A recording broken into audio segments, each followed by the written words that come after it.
Good morning everyone and welcome back to my channel. Today I shall be swatching an assortment of watercolours for you.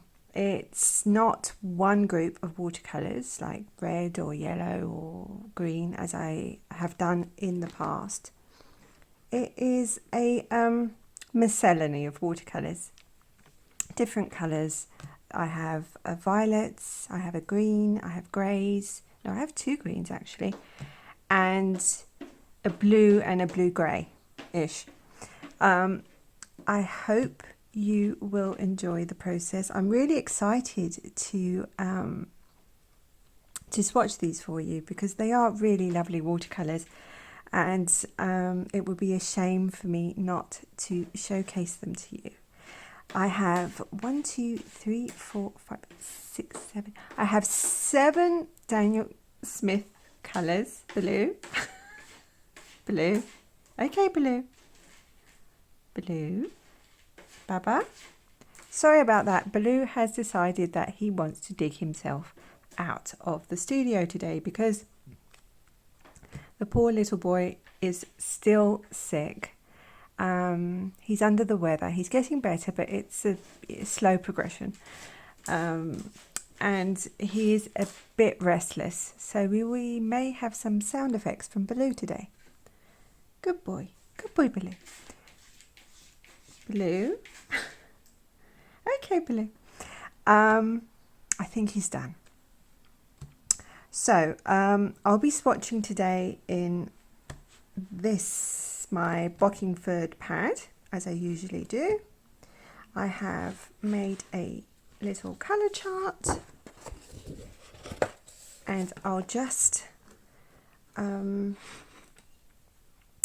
rearrange things so that everything's in focus, that I'm absolutely sure is in focus and everything is right before I start swatching. I'll see you in a little bit.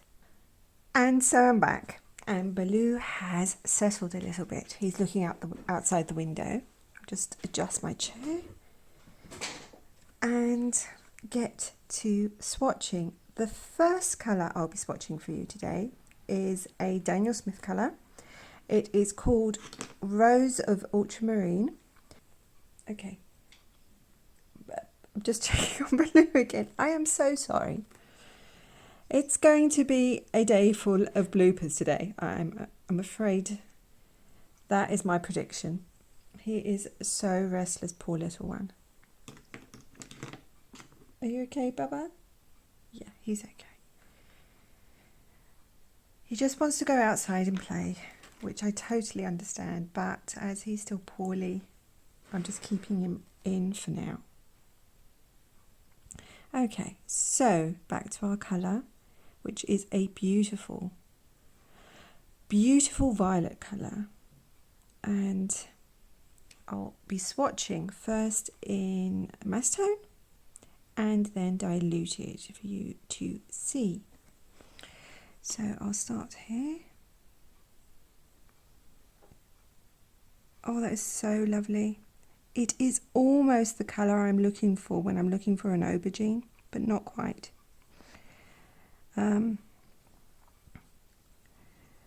I've been looking for an aubergine colour for a long time, and this is close, but not quite. It's just, maybe I should put more red in it to make a mix that looks more like the aubergine that I have in my head.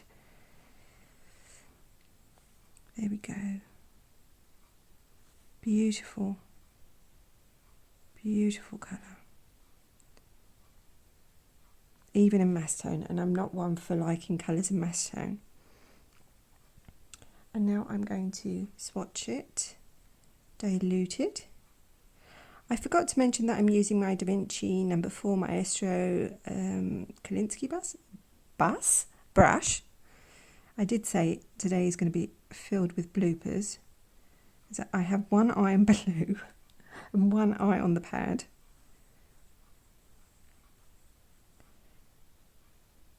There we go. That's so pretty. I'm kind of like more muted violets, but this has such a beautiful granulation.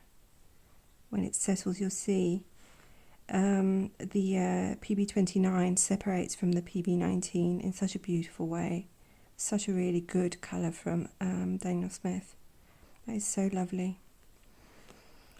Okay, now the next one I am really excited about swatching because it is one of my favourite colours. It is called Raw Umber Violet.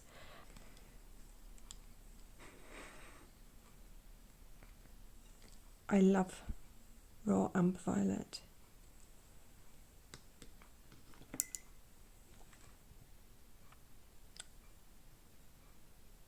I don't know why I like this colour so much.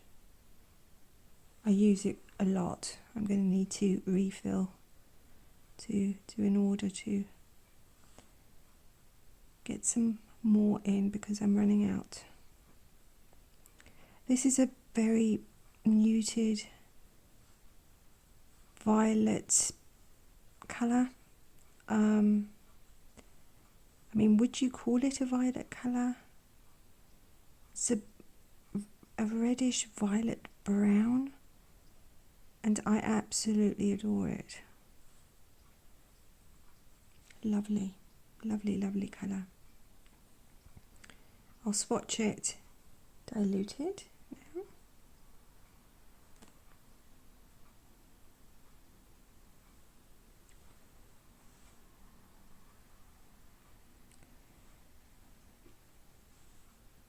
I love this colour for layering. It layers beautifully. Such a lovely, lovely colour.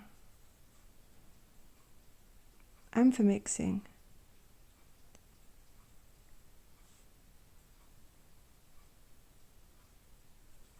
It's so beautiful. Can you see the PB29 separating here? You can see the ultramarine settling in and the PB19 just glowing around it. It's very pretty. Next, another one that I believe I have never swatched for you. I may be wrong, but I don't think I have. Is Moonglow by Daniel Smith, which is a mix of 3 colours. Oh dear, that's hard to open. There we go, I'll put some there.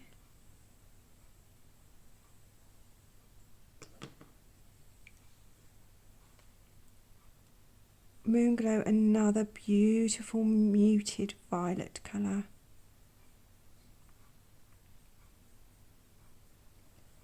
And I'll try and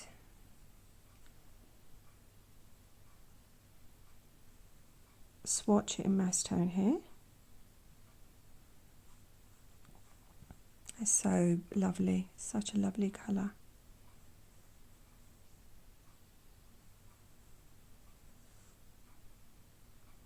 I didn't mention what the pigments in it were, did I? It's PG18, which is Viridian green. PB29, which of course is ultramarine blue, and PR177, which is anthraquinone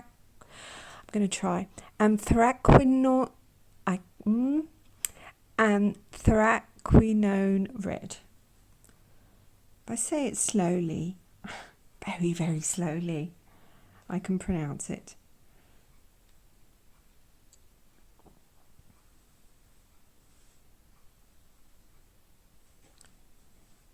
There we go. Blue. Blue. Okay. You can't see, but Balloo has sat on my box of watercolours and he's curled up on top of them. He's a silly boy. Okay. Oh, can you see that? Can you see when I drag it, drag the colour? You can see the separation of the PB29 from the PR177. beautiful. Moonglow is a lovely, lovely colour. Now to a more simple colour, a more straightforward colour, a Quinacridone purple, which is PV55. It's just single pigment. So PV55 by Daniel Smith.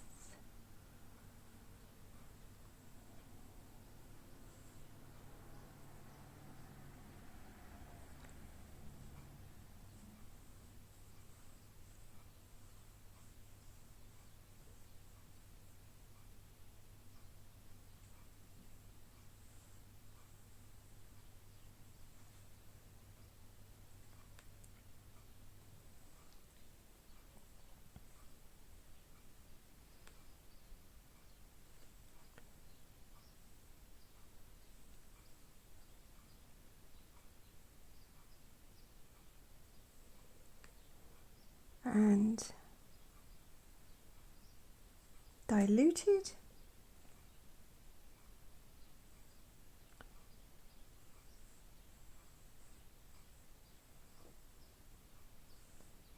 Such a bold violet.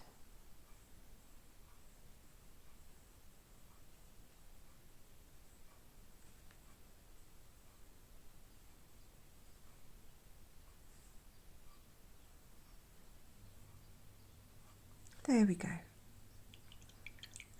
And now to my first green, which is called Cascade Green.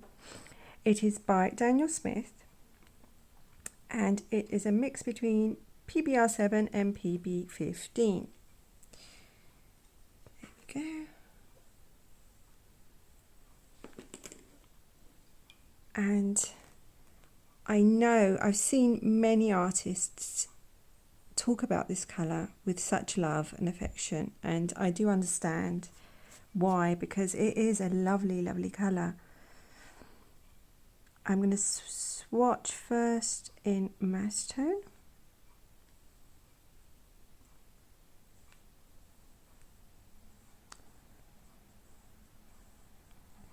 There's like it's a green, like a forest green, and it has undertones of turquoise in it. It's such an interesting colour. I'm going to now, oh, I need to straighten this a little bit. Swatch it now, diluted for you.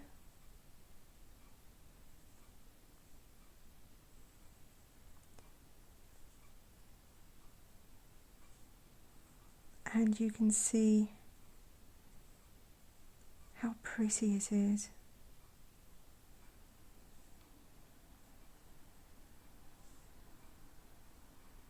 It's such a lovely colour. I do understand why people love it so. And that is a very wonky circle again. Me and my wonky circles. Here we go. Now, to something completely different. I have not used this so much, but I am very excited to swatch it for you. It's called Graphite Grey, and it is PBK 10, which I believe is graphite, if I'm not mistaken. It's a very interesting grey. I haven't found a place yet in my palette for it, but I hope to change that when I start doing limited palettes, and I challenge myself to use colours that I have not used before so much, if that makes sense. Now this is mass tone. I'll just move that a little bit, and as you can see, it is very opaque. Very opaque. It's like painting with pencil.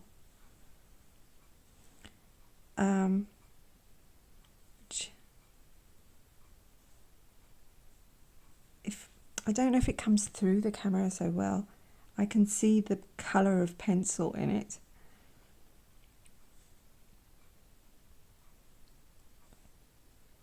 There we go. And I'm going to dilute that.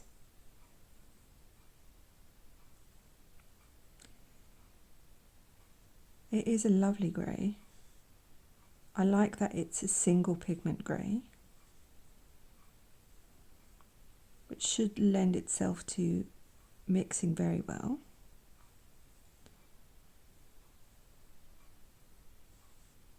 I just haven't found where to place it yet in my palette.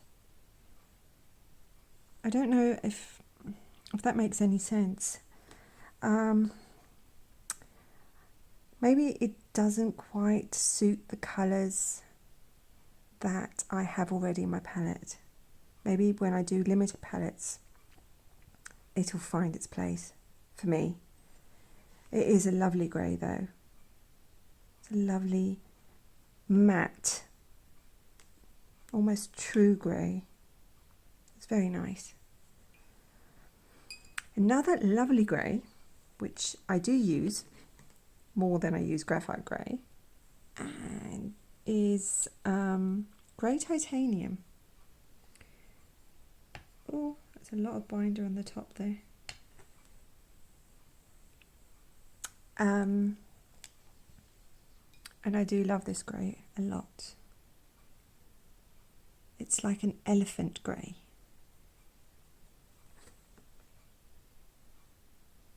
So opaque. So very opaque. Mass tone.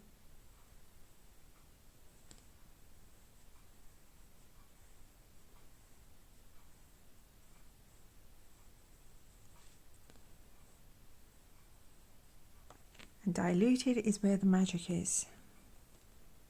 I love this grey.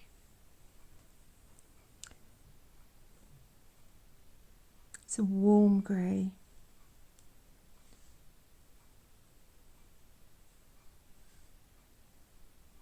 It's very beautiful.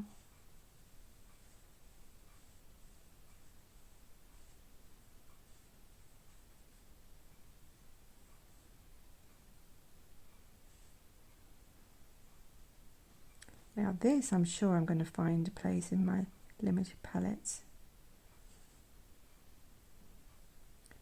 Find a place for it in my limited palettes. So that is grey titanium. Look at that separation there. Pigment has really separated. So beautiful. It's like a little globe. And of course the rose of ultramarine is separated beautifully. Now to my first Michael Harding colour of my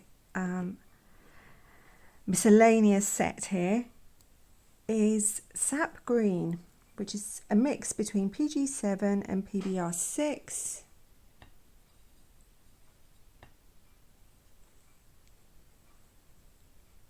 This is one of my very few Michael Harding colours. But I thought it'd be interesting for you to see, as Michael Harding is a relatively newcomer to the watercolour scene.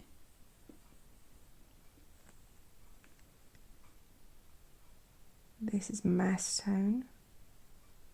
Oh, that looks lovely. That looks so lovely. Sort of rich green.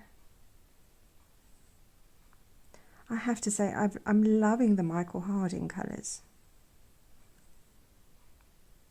They feel so easy to use.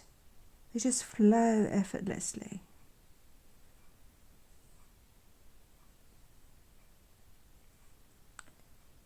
That is why I want to try more of them, because I am really seriously loving what I have tried.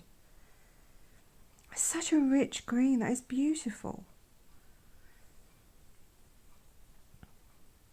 And diluted.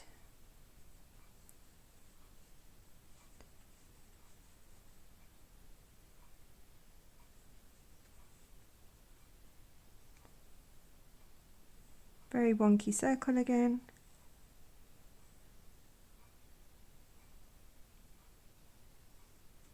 There we go.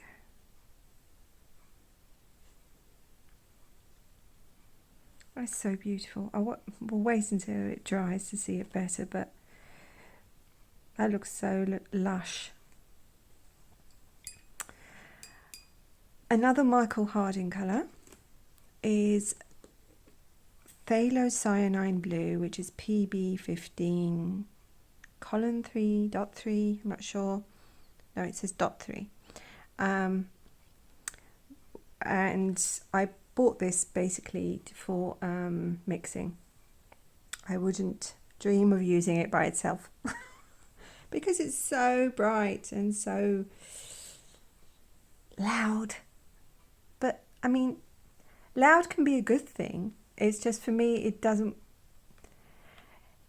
It just doesn't do it for me. It just doesn't work for what I like. That is just coming out so wrong. I can't put it into words. It doesn't click for me. Oh my goodness, that is so bright. I can see it on the palette. It's like a blue that, oh my goodness, look at that. That is so vibrant. Again, very effortless to use. So easy to use. It flows beautifully.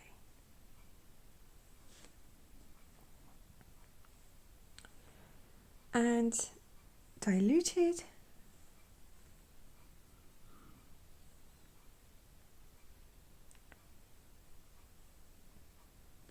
Holy moly, that is a bright blue. I must try more colours. I really do. I must try some more Michael Harding colours.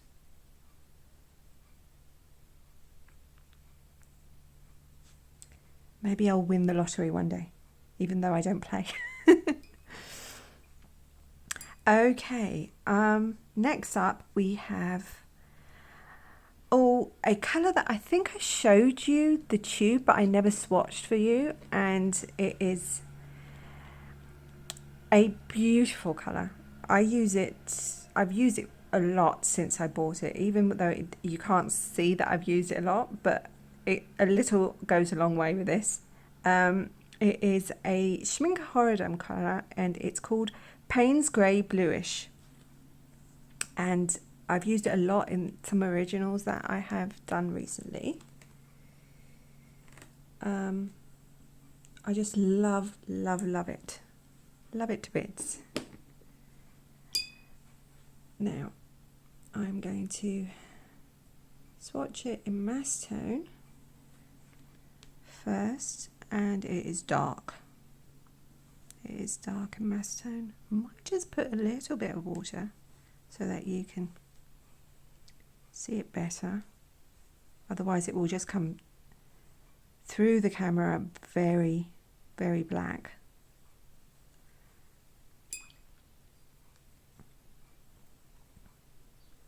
This is a mix of 3 colours. It's PBK 6, PB15 column 6 or dot 6 or PB15.2.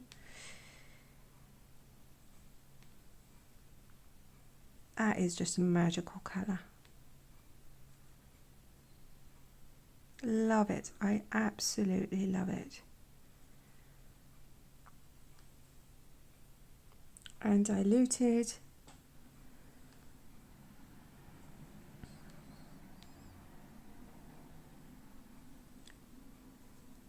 And this layers beautifully as well. It really does. And I've mixed it with some yellows to make some greens, and it does make some really pretty greens. More natural looking. I keep tilting that.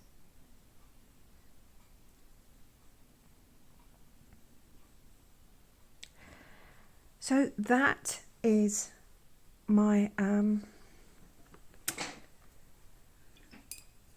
my Miscellany, my collection, my of, you know, just random watercolors really. But they deserve to be seen. They are all very beautiful colors. I mean, the Quinacridone purple doesn't say much, but it's brilliant in mixing, and by itself, you know, it's okay, but mixing it does really make some lovely colors by mixing with it.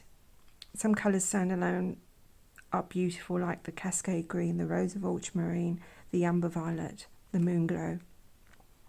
The greys here, we've got your middle grey, your neutral grey, then you've got your warm grey, the sap green by Michael Harding, so luscious, and the Phthalocyanine blue is like, whoa, it's just shouting off the page there. And then you've got this poetic Payne's grey bluish, which is gorgeous. It is absolutely a gorgeous colour. And I'm rambling again about colours too much. So those are, well, this was my selection of watercolours that I had to you know, swatch for you today. Now to next week.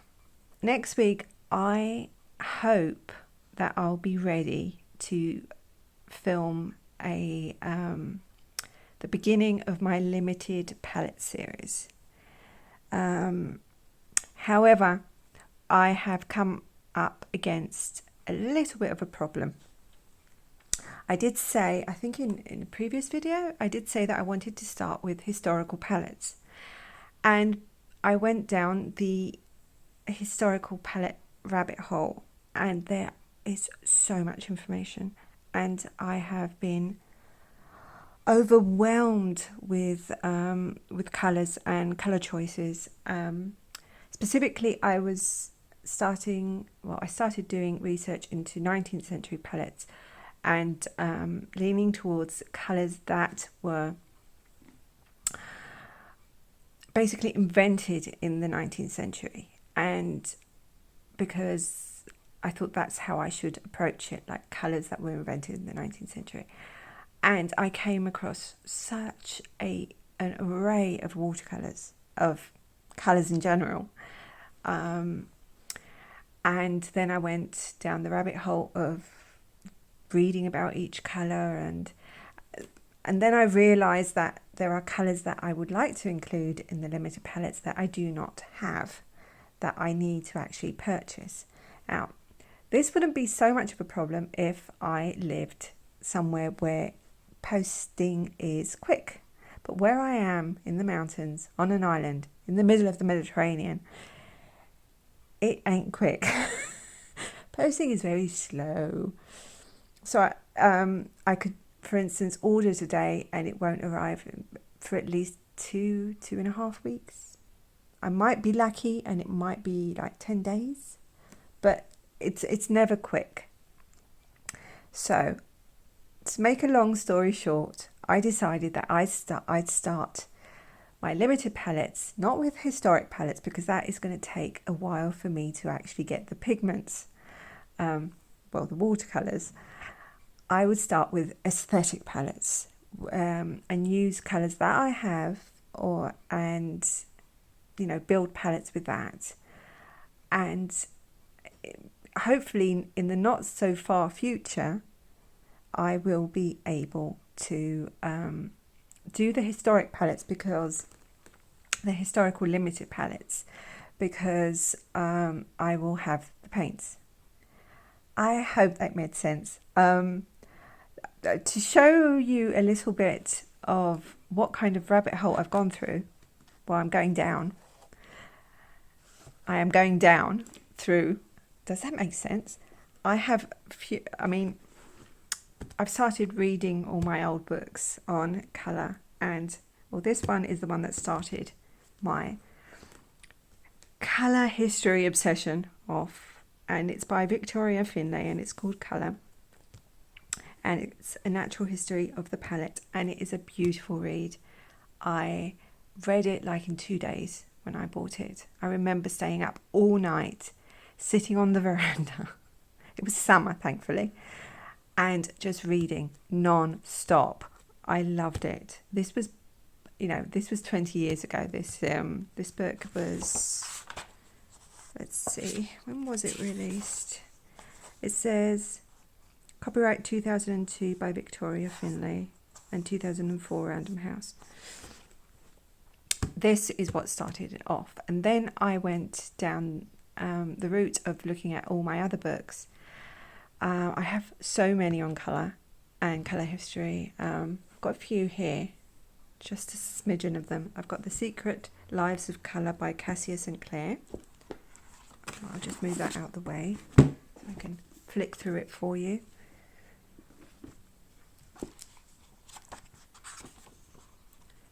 I bought this in London in 2018, I believe. I love this. The purest and most thoughtful minds are those which love colour the most. John Ruskin, The Stones of Venice. And it's a lovely book. It goes through, it's not so much about watercolours, it's more about colours themselves. So you've got colour vision, how we see colours, building the palette, artists and their pigments, mapping colours, vintage paint charts. I mean, it's a lovely book. Another book that I have started going through again is this one. Oh dear, which is quite a heavy one, which is called Bright Earth by Philip Ball. And this is chock full of information. It's just, it is so rich in information. This was a 2001. It came out in 2001. It's an oldish book, but it is really, really interesting. It just sounds so wrong saying it's an old book, and it was, in 2002. I mean, I can't believe it's 2023 now. It's like, what? It is. I've got my mark here of, I was looking into cobalts. And then I have this other book here, which is Michael or Michel Pastoureau, The History of Colour, which is an absolute gem of a book as well. It is, let's see if I can see frescoes here.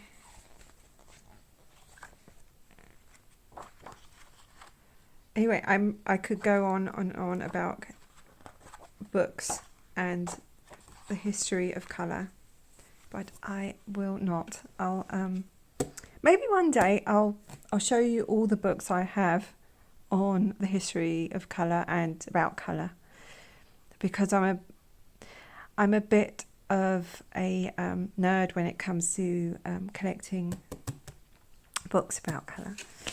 So I have quite a few. Okay, so back to this here. I'll just put that there. Anyway, so thank you so much to every single one of you that is here, that is watching. It means the world to me that you are here. Sorry, that were my glasses bumping on the camera again, on the phone. Thank you for your likes. Thank you for your lovely and informative and very, very kind comments. I love reading your comments. I love reading what your thoughts are about colours, and I love reading about all the information that you have, all the info that you give to me is precious. Thank you so much. And for your kindness. You have been so unbelievably kind to me. Thank you. I have to say the little awkward bit at the end here, which is if you like the video, please like the video. If you would like to subscribe to my channel to see more videos from me in the future, please subscribe. That really helps. And hit the notification button so that YouTube will alert you about the videos that will be coming up. And is that it? I think that's it. Balloo is sleeping now. He's sleeping on top of my watercolors. Okay. As long as he's calm and he's happy, then I'm happy. Anyway, I hope to see you all soon. Love you all. Keep safe, keep creative. Bye bye for now. Bye.